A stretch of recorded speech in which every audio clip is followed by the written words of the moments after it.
प्राचीन काल में महिलाओं के साथ हमेशा जानवरों की तरह बर्ताव होता था। पहले महिलाओं को किसी भी प्रकार की आजादी नहीं थी। उस समय पुरुषों का मानना था कि महिलाएं बस सारे घर का काम करें और अपने बच्चों का ध्यान रखें। उन्हें किसी भी प्रकार की आजादी नहीं थी, यहाँ तक कि उन्हें अपनी इच्छा अनुसार कपड़े पहनने भी नहीं दिए जाते थे और पुरुषों से ऊंची आवाज में बोलने तक की आजादी नहीं थी, यहाँ तक कि उन्हें पढ़ाई लिखाई से भी दूर रखा जाता।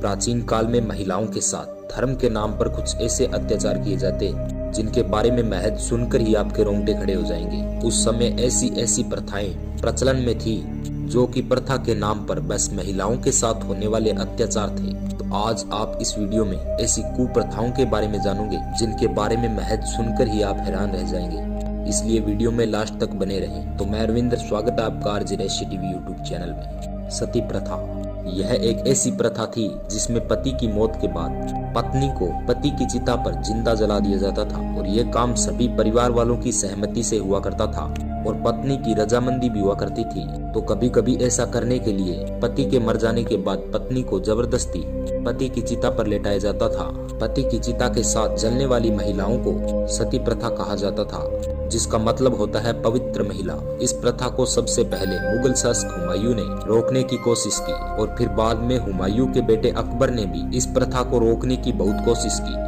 और अकबर ने आदेश दिए कि महिलाओं की रजामंदी के साथ ही उन्हें पति के चिता पर लेटाया जाएगा। अगर पत्नी पति के साथ जलने को तैयार नहीं है तो उनके साथ जबरदस्ती नहीं की जाएगी। लेकिन इस प्रथा को पूरी तरह से रोकने के लिए अकबर नाकाम रहा। फिर राजा राम मोहन राय की भाभी के साथ ऐसी घटना घटी जिसमें राजा राम मोहन राय की भाभी को सती प्रथा के नाम पर जिंदा जला दिया गया। उस वक्त राजा राम मोहन राय ने ठान लिया था कि इस प्रथा को वह पूरी तरह से खत्म करके रहेंगे। फिर ब्रह्म समाज के संस्थापक राजा राम मोहन राय जी ने सती प्रथा के विरुद्ध समाज को जागरूक किया और फिर उन्होंने कई ऐसे आंदोलन चलाए जो सती प्रथा के विरुद्ध थे और इन आंदोलनों के चलते अंग्रेजी सरकार को सती प्रथा को रोकने के लिए कानून बनाने पर विवश होना पड़ा और फिर अंग्रेजी सरकार ने सन 1829 में सती प्रथा पर पूरी तरह से रोक लगा दी।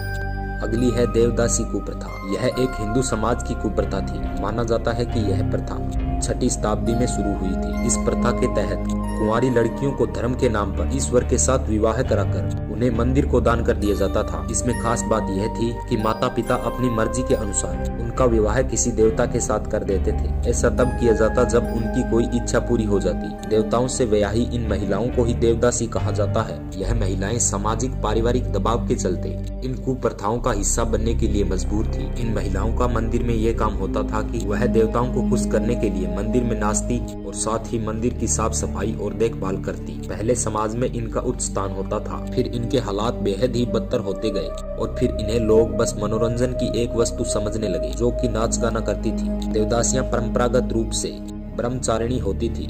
ये प्रथाएं अभी भी जारी है। कर्नाटक के 10 और आंध्र प्रदेश के 14 जिलों में यह प्रथाएं अभी भी चलती है। अंग्रेजों ने इस प्रथा को समाप्त करने की कोशिश की, फिर भारत के ही कुछ लोगों ने अंग्रेजों का विरोध किया। दक्षिण भारत में किसी न किसी रूप में आज भी उनका अस्तित्व मिलता है। अगला है मूला करल। यह कोई प्रथा तो नहीं थी, लेकिन यह एक टैक्स था।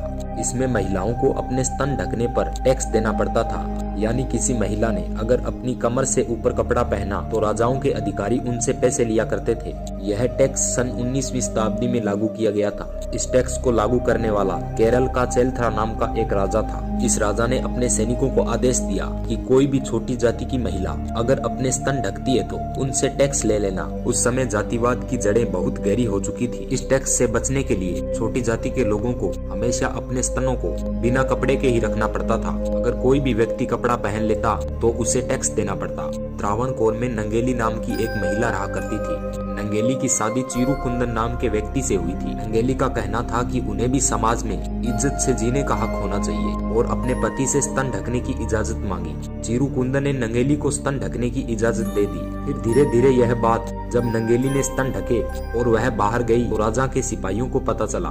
तो राजा के सिपाही टैक्स लेने उनके घर पहुंच गए। उन राजा के अधिकारियों ने नंगेली को स्तन से कपड़ा हटाने को कहा और जब नंगेली ने ऐसा नहीं किया तो राजा के अधिकारियों ने जबरदस्ती उसके कपड़े को खींच दिया। तो नंगेली को इस दौरान बहुत अपमान महसूस हुआ। उसे इतना अपमान महसूस हुआ कि उसके हाथ में एक हंसिया था जो कि घास काटने के काम आता है। उससे नंगेली ने अपने स्तनों को काट दिया और उन्हें केले के पत्ते पर रखकर अधिकारियों को दे दिए।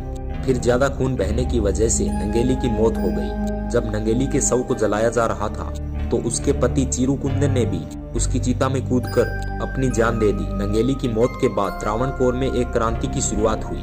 फिर सभी महिलाओं ने अपने स्तन ढकने शुरू कर दिए और राजा के खिलाफ आवाज उठाई। इस विरोध के चलते 26 जुलाई 1869 को राजा को जबरन मूलाक्रम यानी ब्रश टैक्स को बंद करना पड़ा। लेकिन ये जंग आसान नहीं थी।